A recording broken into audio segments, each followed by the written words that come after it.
Welcome. Napoleon Hill's 17 Principles of Personal Achievement. Um, One of the lessons in there is he says, when you go the extra mile, the law of compensation comes into play. Going the extra mile is the action of rendering more and better service than that for which you are presently paid. When you go the extra mile, the law of compensation comes into play. Talk leadership with Cedrick starts right now.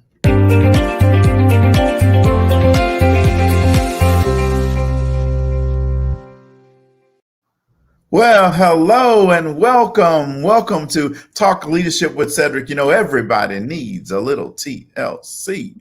And Talk Leadership with Cedrick is where we focus on leadership and personal growth with business leaders, educators, and local thought leaders. Our goal is to introduce our audience to leaders who are making an impact with innovative ideas. Our guiding leadership principle is the law of contribution, which says growing yourself enables you to grow others. See, you can't give what you don't have. So first, you must grow yourself in order to grow others.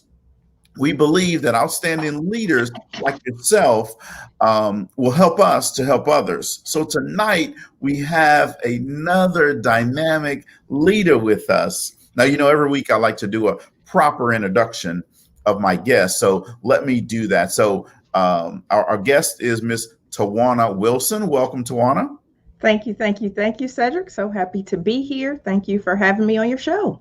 Awesome. So let me tell you a little bit about Tywauna. So Tywauna Wilson is a best-selling author, entrepreneur, and medical laboratory scientist, and an award-winning leadership maven who helps medical laboratory, healthcare, and career-focused professionals develop their leadership and communication skills so that they can stand out and get promoted in the workplace. She is the founder and CEO of Trendy Elite Coaching and Consulting, which focuses on transformational change by equipping leaders with the leadership and personal growth tools needed to be successful influencers in the workplace and in their local communities. In addition to the leadership programs with Trendy Elite, Tywauna is the host of Leadership Tidbits with Coach T. Wilson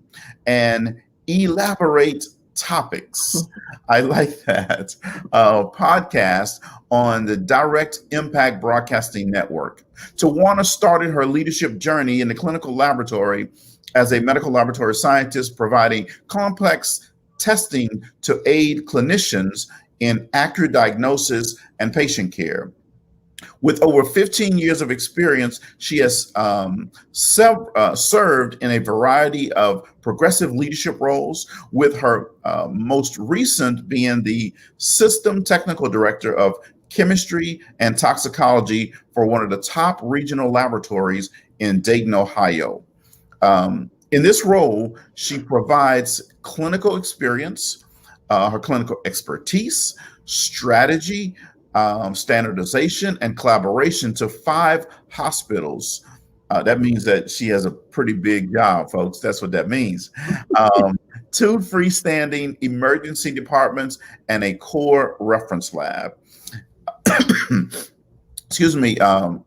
Ms. Wilson holds a bachelor's degree in clinical laboratory science from Kentucky State University and an MBA from Indiana Wesleyan University. She has received several accolades, including the 2019 Ambition Magazine list, 2018 Working Women Award, 2017 American Society of Clinical Pathology 40 and Under Award, 2015 UC Health Martin Luther King Jr. Award, 2012 Girl Scouts of Western Ohio Leaders of Promise Award, 2011 Cincinnati Business Courier 40 and Under Award, and 2010 YWCA Rising Star Award. So look, folks, Tywauna she knows her stuff. All right. So Tywauna enjoys traveling and creating new memories with her husband, Martinez, and their children, Raquel and Martinez Jr., Caleb and Brooke. When Tywauna is not spending time with her family and friends, she's enjoying reading, writing, and exercising. And sounds like she has a lot of stuff going on. That is awesome. So let's welcome Miss Tywauna Wilson. Oh, thank you, thank you, thank you again. I'm just so excited and glad to be here. So thank you very much. Awesome. Well, we're excited to have you here with us. Hey, let's just jump in. I've told the listeners, obviously, I've read your bio and told the listeners, about you. But sometimes it's always good to have the listeners hear directly from you about your leadership journey and how did you get to where you are today? Okay, well, I started my leadership journey. I've been leading since I was a child, always willing and wanting to step into a role in which I could lead the group. Interestingly enough, I'm actually an introvert. But most of my roles that I've had has caused me to be more extroverted, at least in those roles. I figured if I'm going to change the world, I'm going to have to talk and relate to people. So I got to tap out of that introverted side. But growing up, I grew up in the Dayton, Ohio area from a single parent household. Neither of my parents went to college. Neither one of them even graduated from high school.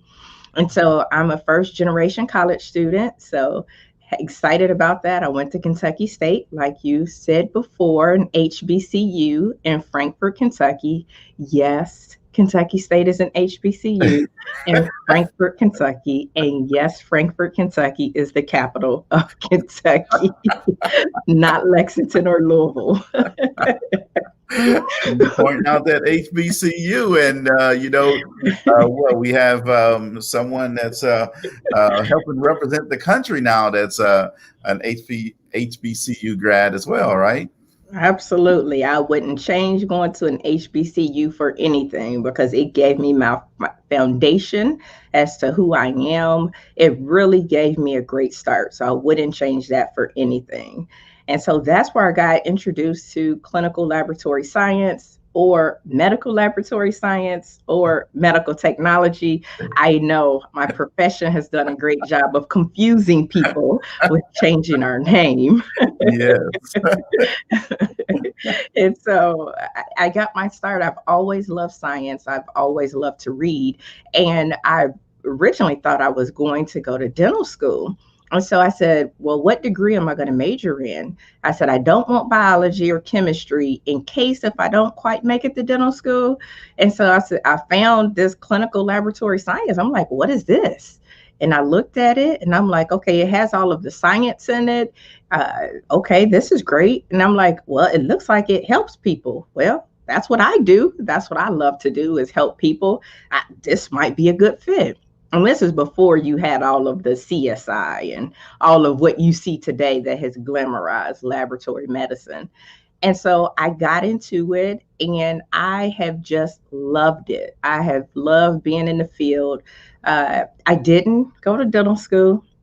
Unfortunately or fortunately, after I got out of college, after I graduated and thought about going to dental school, I thought, okay, now who's going to pay for that? Like, I need to be working. And so I got into the field and I started working and I absolutely loved it. I'm like, more people should know about this field. We are those medical detectives that work behind the scenes, which was perfect for the introverted side, right? Yeah. Working behind the scenes that's helping the physicians accurately take care of you. So point blank, 70% of medical decisions are based off of laboratory. Your physicians are not going to be confident and feel confident without the lab results, right? And so I got into the field. I loved it. I did still think about going back to dental school, but then it crossed my mind again, like, okay, I'm making decent money. Like, who gonna pay for that? And so I went ahead, got a business degree because I wanted to diversify and move. I knew I wanted to move to upper levels of leadership in the laboratory or healthcare space. And I've been able to do that. So within 5 years of being in my career, I moved into management, which was unheard of at the time. That was my goal. I set that on my leadership roadmap to move into management, and I was able to do that. And I've been in it ever since. In progressive leadership roles, I've been quite a risk taker, I must say, in my career. So I've not worked for one employer, and that's really served me well. It's really worked to my benefit. And being in this profession, I've gotten very involved with the community. I'm very involved with my sorority. I am a proud member of Delta Sigma Theta Sorority Incorporated. And so, Okay. yes, yes, yes. And so, and so I've been able to gain a lot of leadership insight into being connected with other people, even though the people that I'm connected with, just say in the sorority, may look like me, we are so different. And that's what makes it beautiful. I chuckle when I say that because when I first went to an HBCU, most of the people were African American. However, it was my first time seeing African Americans that, as I said, was rich. I was like, well, nobody in my neighborhood was rich. Like, you got money. So there's diversity even when you look alike. It doesn't mean your story is the same. So that's a little bit about my journey. Like I said, I moved up through the lab, and then in 2017 I founded my leadership training and coaching business after being in the field and learning a lot of lessons along the way. I realized that I could have been better prepared. It would have definitely shortened my learning curve if I would have been having some of the leadership insight that I had received over the years. And I had great mentors, I had great coaches, but most importantly, I was with organizations that invested in me. And I know that everybody in a technical field, especially as laboratory scientists, don't get that opportunity. So that's why I started the company so that I can help train other leaders to be successful in their role when they transition from the front line to management without all of the struggle. And what's the name of the company? Trendy Elite Coaching and Consulting, where we focus on the practical, bringing things back to making it practical. Because if it's too complicated, too theoretical, you're not going to take action on it. And so our main premise of moving you from ordinary to extraordinary, which I know you talk about all the time, Cedrick, but really filtered around 4 key pillars. My lab people will appreciate this. In those 4 key pillars is around CLIA, which is our body that governs how we do business, but communication. So proper communication is necessary for effective leadership. Leadership, of course, everything rises and falls on leadership, as John Maxwell says, and that is very true. You can see that in our world. You can see that in your own organizations. If you look at a lot of the Fortune 500 organizations, if they have great leaders, the organization is able to move forward. If they don't, sometimes the organization stays stagnant. Influence. Leadership is influence, nothing more, nothing less. You got to be able to influence. You got to be able to sell your ideas. You got to be able to get buy-in. So we focus on influence. And the last thing is assessments. What we know is what gets measured gets done. And so you really have to be able to know internally where you are, but also externally in your environment. So you got to be able to assess. Leaders are readers, not just of books, but of people and of situations. And so that's what we focus on, giving you those practical tips and strategies that you can walk away with today and apply today. Well, that is awesome. And I know you have a website. It's called Some Leaders Wear Lab Coats, right? I do. I do. And so that is actually the name of my latest book, which I'm so excited about. I actually have the copy. Yes, Awesome. yes, yes. And so this book some leaders wear lab coats because, again, uh, there are leaders in the lab, and it gives practical strategies. It is a easy read, a fast read, and you'll be able to leave reading each chapter with some action items you can take. So defining your leadership roadmap.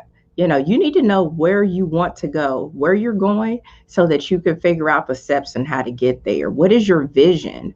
What is what skills do you have? How are you able to leverage your skills and your strengths to move into leadership, even if you have no previous leadership experience, right? Right. Very important. A lot of people, they're like, I want to be in management, but nobody's giving me the opportunity Opportunity. to Yeah. lead, right? Yeah. And some of it is how you position yourself. You're not limited to getting leadership skills in the workplace. If it wasn't for the community, then I wouldn't be where I am today. I wouldn't have all of the leadership experience that I have. Now, Yeah. let me tell you about the community. The community, they will give you an opportunity, because a lot of these not-for-profits, some of it is funding issues. And so they're looking for eager, willing volunteers such as yourself to go and sit on some of the committees, do some of the grassroots efforts. They're looking for people to do that. And way before I even got my first supervisory or management role, I had the community. So one of my first experiences was with the Urban League of Greater Southwestern Ohio. It was the Urban League of Greater Cincinnati at the time. Well, they have a fundraising arm, and the fundraising arm is called the Guild. And typically, the Guild is more seasoned professionals that serve on that group. And so when I got on that committee, because I was looking for ways to, one, they were all about raising money. And that's an area that I know I wasn't comfortable in. So I wanted to be with a group of people that, well, clearly they were doing something. They were raising money. I could probably learn something, right? And so I got on this group, and most of the ladies were probably my grandmother's age. So which was great. I listen. I love my grannies. I do.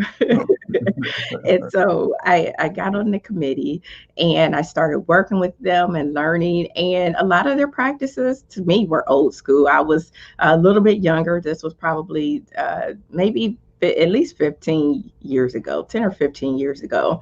And so then they had elections, and I served as the secretary for that organization. So I got good at listening. I got good at note taking, and being able to capture what's important. And then I ended up serving as the president for that particular group. And let me tell you, it was a challenge. It was a challenge because I was the youngest member in that group, for one. And here I was with a group that was diverse from me. Most of these professionals was really on the verge of retirement. And several of them were in retirement. So, our life was a little bit different of what we consider to be important at the time. I'm like hustle and bustle in the workplace. And they like, listen, you need to start this meeting on time, and you need to end this thing on time. Like,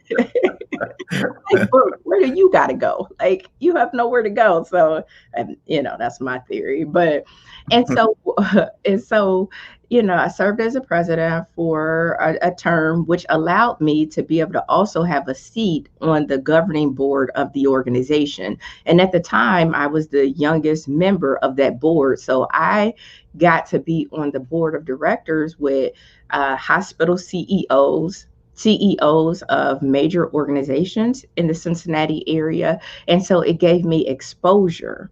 It gave me, how often you get to sit on the board in a room in a meeting next to the CEO of two of the biggest hospitals in your city. And right next to, a president of the bank here. I mean, so it gave me that exposure. But going back to the group, what it taught me is that as a leader, you're going to be in charge of or responsible or leading, managing people that are very different from you, different experiences.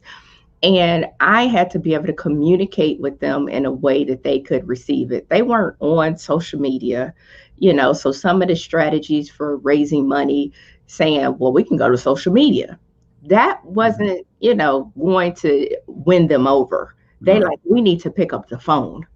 We need to call people. And so they taught me how to be patient. They taught me how to listen, because it never failed. In the meeting, I would have somebody disrupt, somebody would say something that they didn't like, but it just taught me how to be a more effective listener and person. And really, that leadership role was more difficult than even being in my first leadership role in the hospital. But it taught me all of those great skills. It taught me how to run meetings. It taught me governance. And it taught me so many skills that I could put in my skills box, so that when that opportunity did come up, I was prepared and I was able to look at things differently. Like, yeah, social media is great and we can use social media to raise money, but yeah, we also can't forget about using a telephone. Like, that Right. still works. And if I was talking to any young leader or any person that's looking to move into a leadership role, don't discount some of these professional organizations in the community, of being able to serve. I even did that with my sorority. I was able to serve as our chair for our girls program, both our STEM program for our middle school age girls, as well as our high school program for girls in grades 9 through 12 for self esteem and preparing them for the college experience and really real life experience. Yeah. And you learn so much when you are out here in the community, when you are working with our children, when you are working with our parents, and again, running meetings, keeping a budget, being on time, keeping safety first, being in compliance, and then with being on those committees, both with the Urban League and with my sorority, I had to give monthly reports, stand up in front of our membership or in front of the board and give a report. So I got pretty comfortable with public speaking. So all of these are skills and opportunities that you can develop outside of the workplace. Sure, sure. So, in regards to some leaders wear lab coats, so what made you decide to why that name? Well, I was looking for a name that was cool, and it reminded me of laboratory, because again, laboratory is at the core of who I am. And leadership is at the core of who I am. So when we talk about leaders, sometimes as lab people, we don't always feel like we are the leaders because we work behind the scenes. And so for the general public, before the pandemic and before COVID-19, you Hmm. might not have known about the lab and still might be questionable about Hmm. the lab's impact. But the lab has truly been a leader in the pandemic that we are currently in or have been in 2020. And so some leaders wear lab coats. I do, giving you exposure to the laboratory industry, and that leaders come from all different backgrounds, and don't discount us because you don't see us. We're still there leading and helping our patients and our physicians get better. Sure, absolutely. And so, how has your business had to pivot during this time of COVID and this whole pandemic? Well, during this time, we went from being able to be on site working with organizations to being virtual. Pretty much everything is 100% virtual at this point, which is great. But I would say I would have liked to have been better prepared. Not that you can be prepared for a pandemic, but what I'm saying is I would have liked to be ready to easily transition to more 100% online training. So that was a big deal of making sure that I had the infrastructure in place, making sure that I had the technology in place, and really going about things a little bit differently than what I would have went about before. Before I had the in-person interaction, I had networking opportunities. There were ways to seek out clients and seek out business that you get via a personal or in-person method, to now having to do everything online, having to keep people's attention Mhm. online Yes. with so many distractions. And so that has been a major thing too, and just competing with what's happening in the online space. I mean, it's been a great thing, but it has been a transition with just mentally preparing for that. Sure, I bet. I bet. So what makes you smile in the morning when you get up? Well, waking up. Okay, you got to get up first, right? Okay, I Listen, got that. listen, somebody did not wake up. So being able to wake up every morning, but being able to wake up and see my husband and see my daughter really makes me smile. Those are, being a wife and mom are the two single most important roles, leadership roles that I carry. So I carry a lot of titles, but those two are the ones that really make me feel proud. So being able to see them smile, being able to create more memories, being able to laugh and chuckle. My household wakes up very early in the morning, just to get up and get out, and I go to the gym and get a little exercise, and self-care is very important. But just some of the funny things that happen in the morning when other people are still asleep, those are the things that make me smile and set me up for a productive day. Okay, all right. I like that. I can run with that one. So leaders come in all different types of packages and with different strengths. Tawana, what strengths do you feel are important for successful leaders? That is a very great question, Cedric. So, what strengths do I feel like successful leaders need to have? Well, you need to be able to have the strength of active listening. That is a skill. Believe it or not, Hmm. people don't listen. And if you listen, people will tell you exactly what you need to know. If you just listen, I can remember being in a meeting, and I had a colleague that was trying to finish the sentence before the presenter would even get out what they were wanting to say.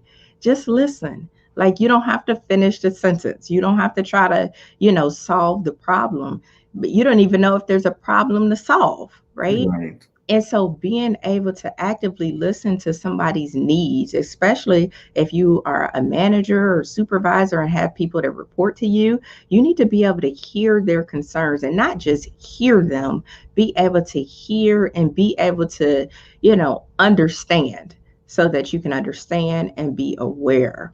Having great self and situational awareness is a strength and a skill. Some people call it emotional intelligence, but Hmm. you need to be able to really be able to assess yourself first.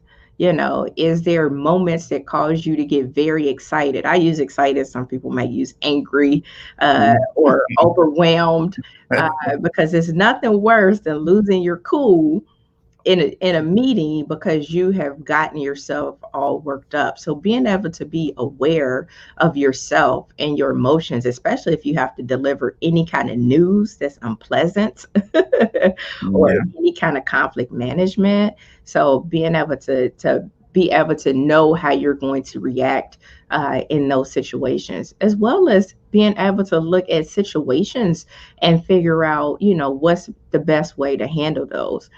What I mean by that is, I can remember being in a hospital and having to give some counseling to an employee. And at that particular location at that hospital, anytime we would have to counsel an employee, it would be two of us in there. One person would do the counseling, the other person really kind of just served as a witness, if you will.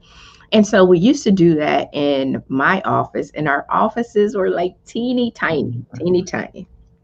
And so the office had 2 chairs in there. And what would happen is we would bring the employee in, they would sit down, and then one of us would sit and one of us would stand. So Mhm. imagine if you were the employee and you were coming in to get some news that wasn't positive. Maybe you were performing procedures wrong, or maybe attendance issue or whatever. Mhm. And you had somebody sitting, somebody standing. And we had an employee that said, every time I go into your office, and if there's a conversation like that, it puts me on the defense because I feel like you all are intimidating me.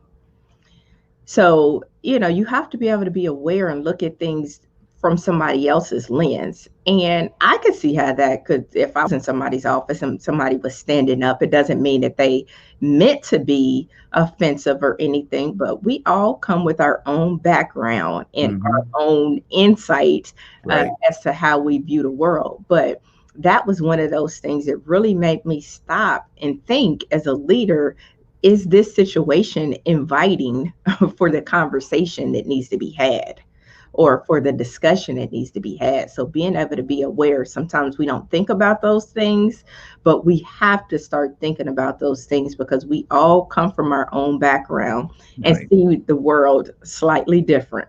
Right. And when I think about those strengths and those skills, I also think about the ability to delegate. That is one of the things that managers, supervisors struggle with the most. So having that ability to delegate, that has been very helpful for me. At first it was difficult because it was like, well, I don't want to give you too much work. I don't want to give you my work. I don't. Right. And Mhm. so it's like, I don't want anyone to think I can't do it.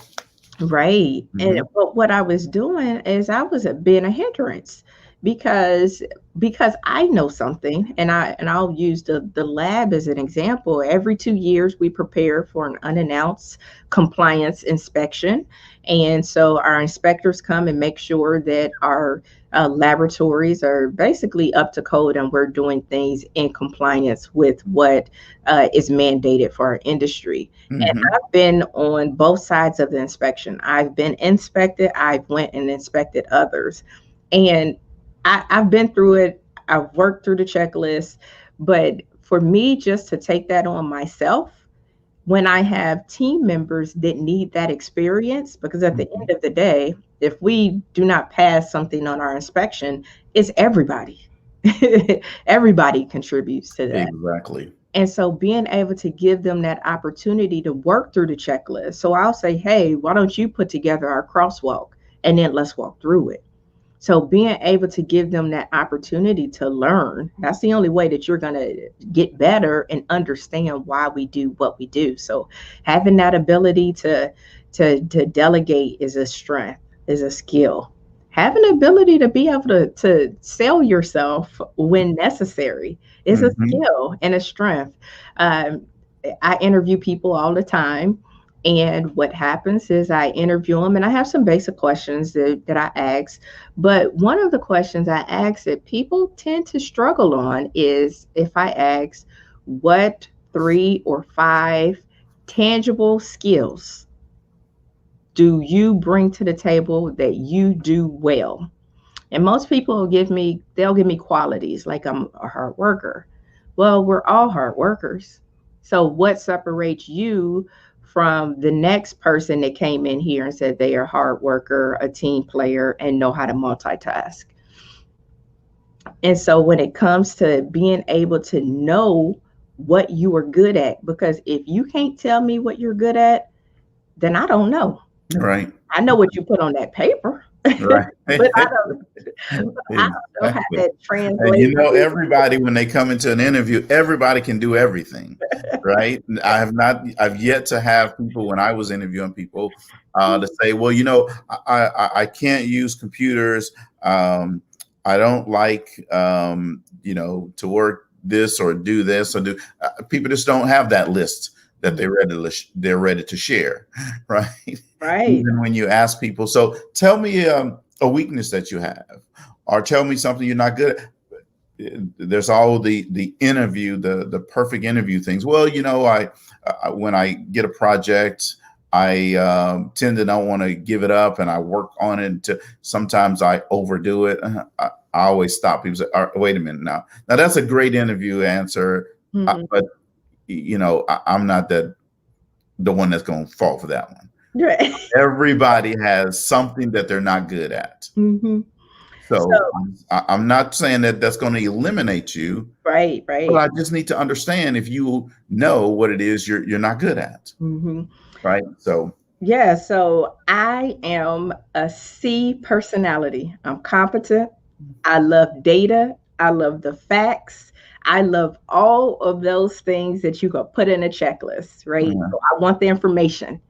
Yeah. But sometimes, and here, in all honesty, since I like having all of the information, sometimes I'm not quick to make a decision, and that could be a hindrance. If I have to make a decision fast, I'm hesitant because I like to have time to process it. I like to have time to think about it. So you know how, like my husband, he's like D type, D wired, for those that have done any of the personalities or assessments, but he's quick to make a decision.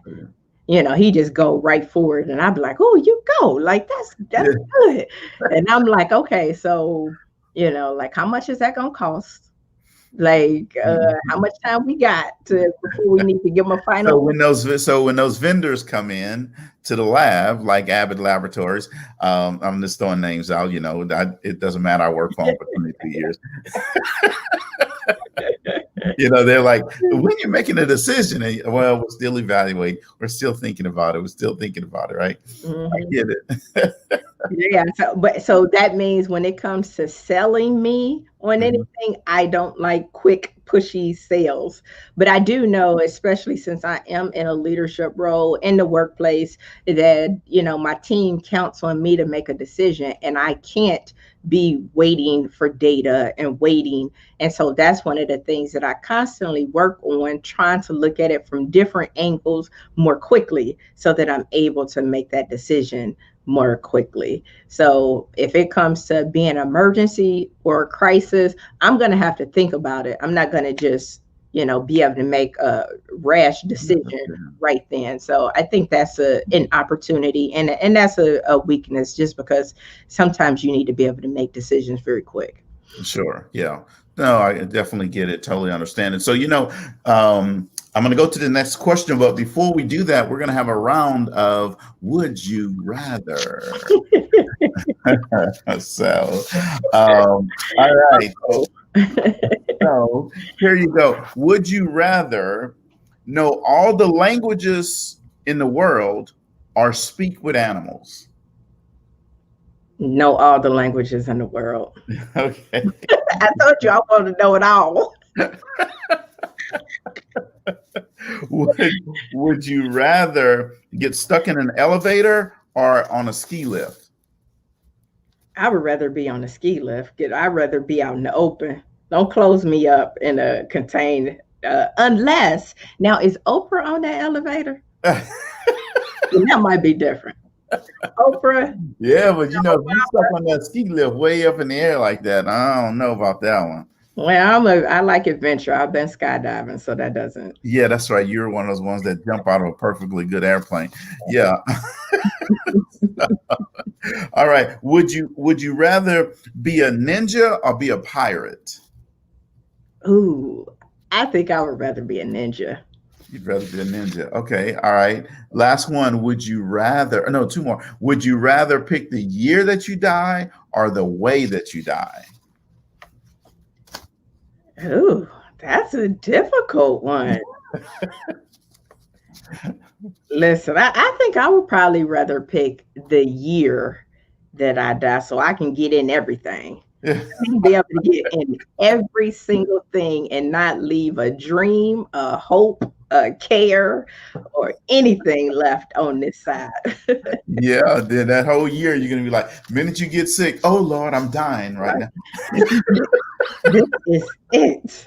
Then I'd be like, "Ooh, have I done everything I said that I was The trying to doctor will do?" be like, no, that was just a cold. No problem. You still got time. All right, last one. Would you rather have $1 million in Amazon gift cards or $100,000 in real money? I'd rather have the $100,000 in real money and be able to invest and grow that. Okay, all right. That's what a lot of people say. But I say what I'm going to do is I'll take the $1 million in Amazon gift cards. I'm already shopping on Amazon anyway. Then I will buy the Visa and MasterCard gift cards so I can get cash, and then I can invest. Right? Okay. I'll lose some on fees, but that's okay. $5 here, $5. That's all right. Um, but Give me one, my cash one. right now. You just don't know what might happen, and I can take my cash and put it up under my mattress. Let's see. Used to do back in the day. Those gift cards. Some of them be going unclaimed. Some people don't use them. You can have $1 million in gift cards, but Well, one of my guests up leveled my thinking on this one. He said I would get the $1 million in gift cards and then I would give it out to the needy. that's good. And I was like, whoa, I see that's up level. I wasn't even thinking about giving it to anybody else. That's good. Yeah, that was. That's good. So, good leaders ask great questions, right? Mhm. So what are some of the best questions that either you have asked or someone has asked of you and you went, wow, that's a great question? One of the best questions that I have asked has been, do you know anybody that I need to know? That has been invaluable because sometimes we don't always think. So people know that I'm in the lab space. They know that I'm in the leadership training and coaching space. They know that I have books and stuff out, but sometimes people don't know how they can help you, help you help them. And so that question has been interesting. When I ask people, I'm like, who do you know that I need to know? And they're like, well, you probably should talk to such and such, when ordinarily they probably wouldn't have even thought about that person. And so it's almost like you're saying, who is it? Somebody, because there's somebody in every circle that you should be connected to, but Sure. you don't know who has the key that's going to open up your next door. So that one has been one, I would say, hands down, especially from a leadership perspective and a business perspective, that has really been interesting and opened up doors that probably would not have opened up. So, Cedrick, you know anybody that I need to know? That I need? Just saying. Yeah, so you're in Kentucky, right? I'm in Ohio, I mean, I'm Cincinnati. sorry, you're in Ohio. You're in Dayton? Yeah, Cincinnati and Dayton. Cincinnati and Dayton. Okay, so I'm going to reach out to the Abbott sales rep that lives there. You need to know him. Okay.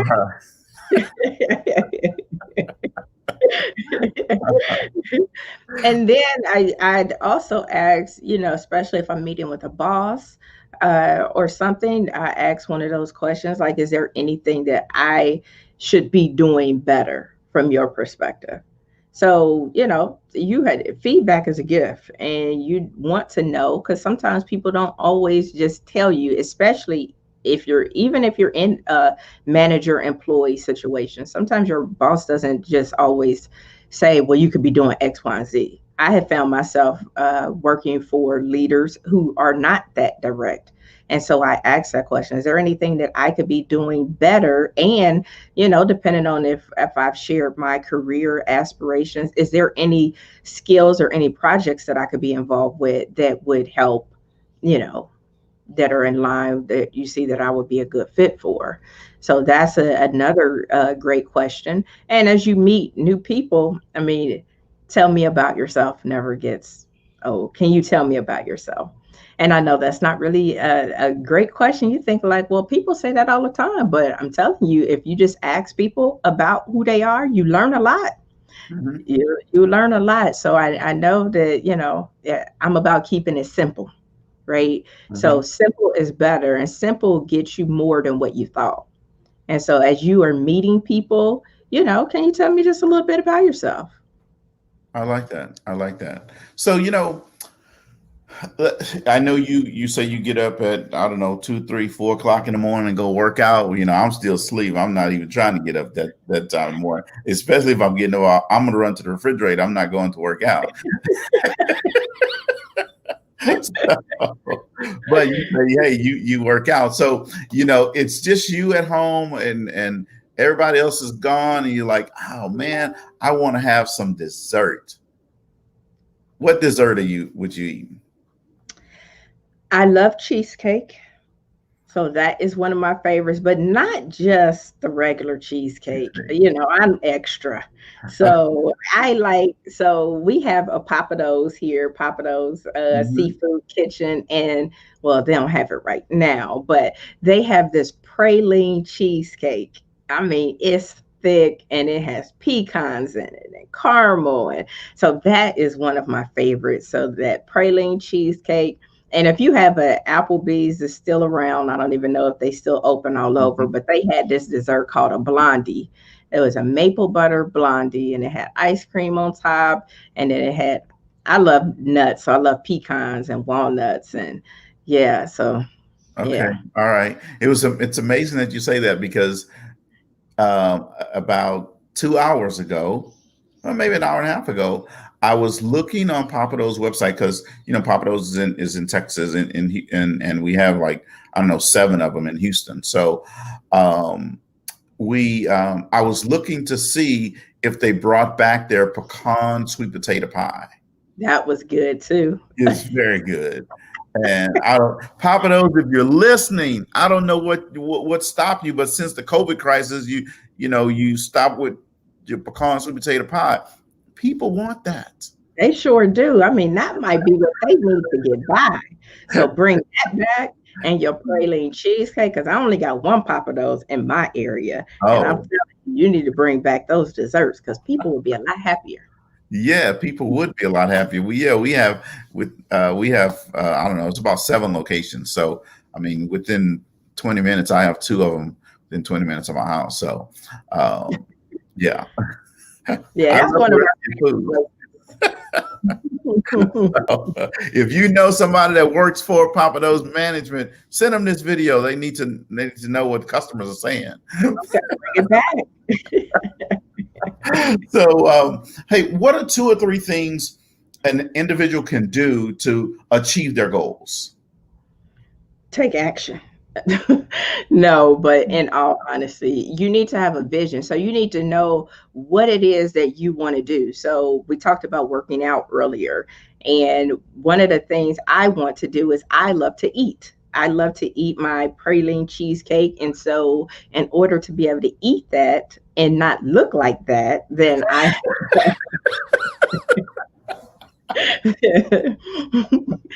see, leadership is fun. I don't know why people think it's so stuffy, but but and but seriously, so you can set your goals. So I know that I like to maintain a certain weight. I can only do that is if I'm eating right. So I, don't give myself a lot of cheat days, a few cheat days a week, and I am consistent on exercise. But it starts with developing a plan. But you got to see it for yourself. So you got to see that I can be this size.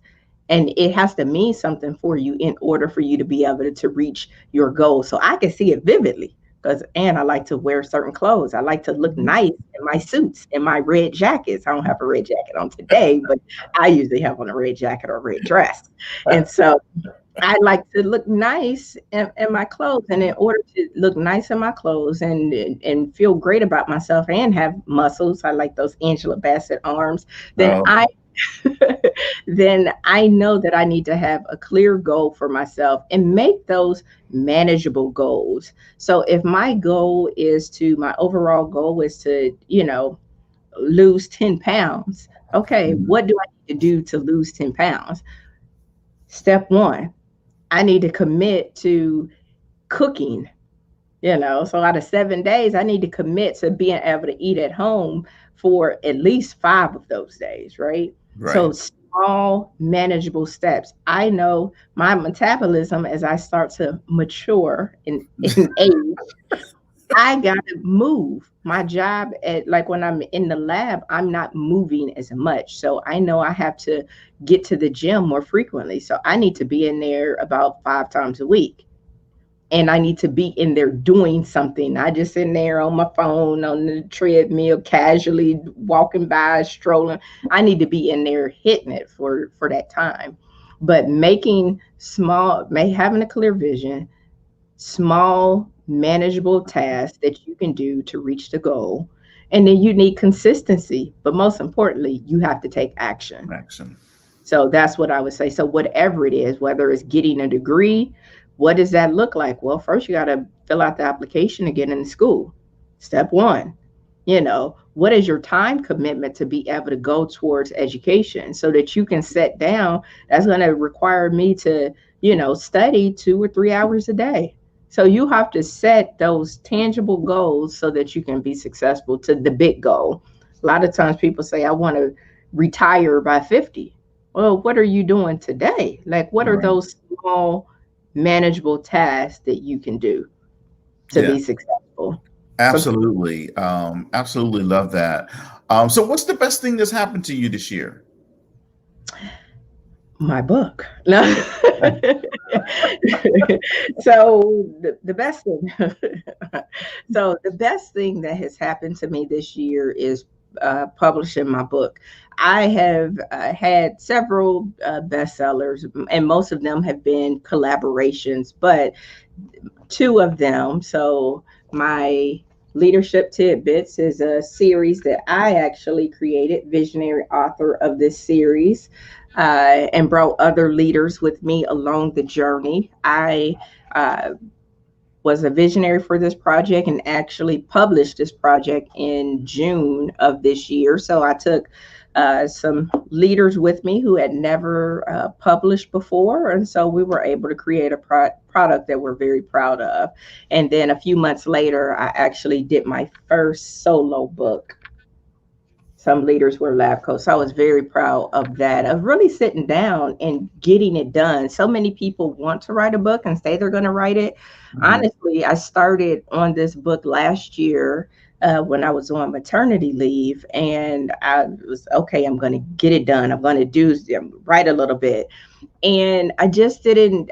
I was overthinking it. And what happens when you overthink or you are overwhelmed or confused?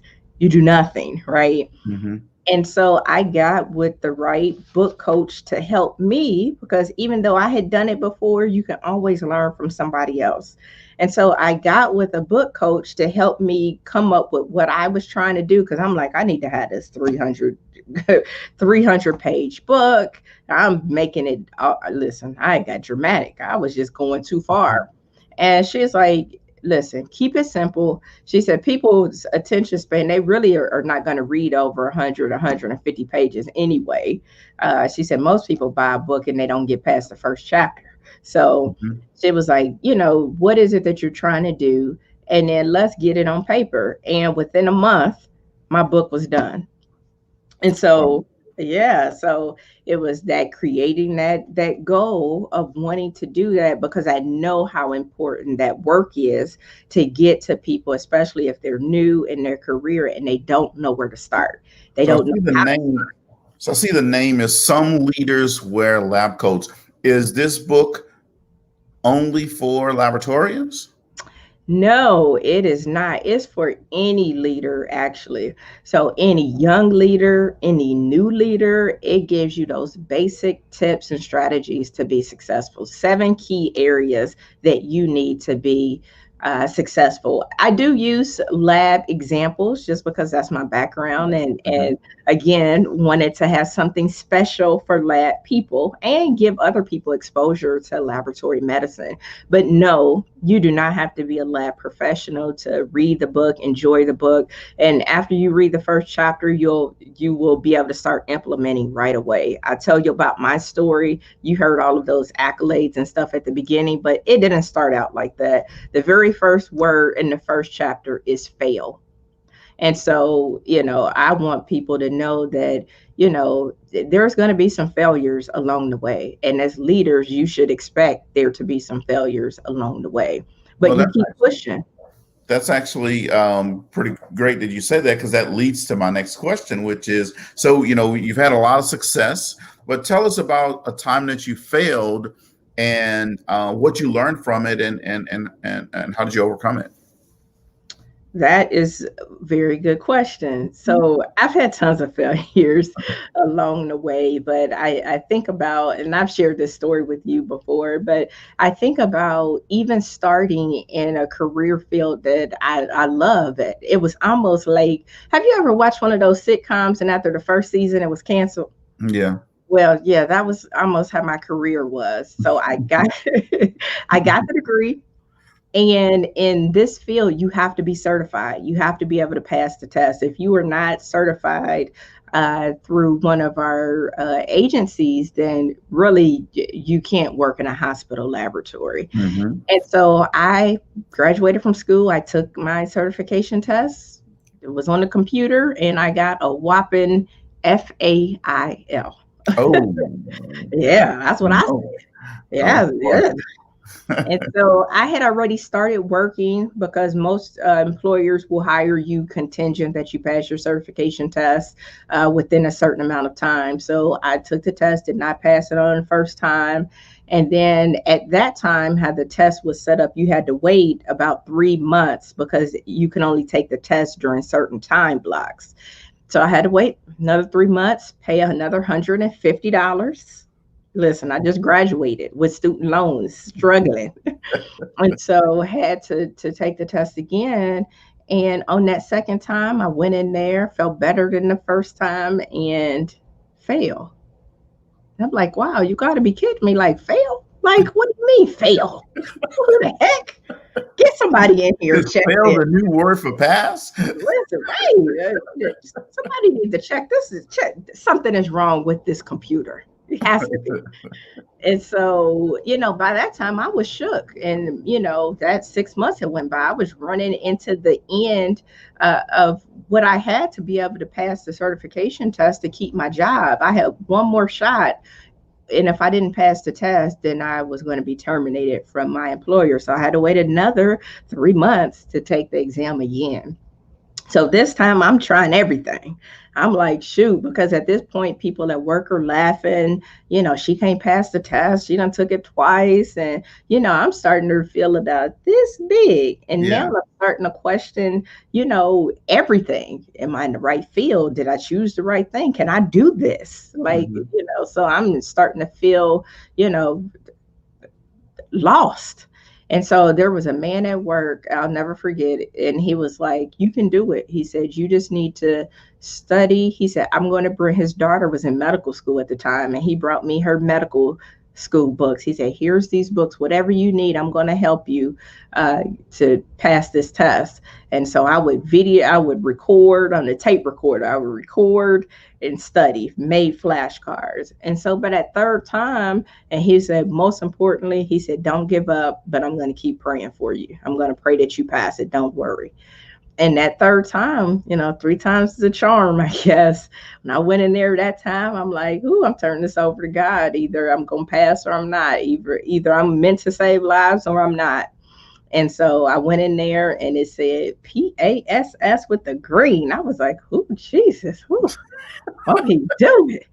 But what's so funny is that the very first employer that I had, where people were laughing and she's not going to be able to do it and she's not going to make it in this field, I came back, and I'd usually never come back. This is why you should never burn a bridge.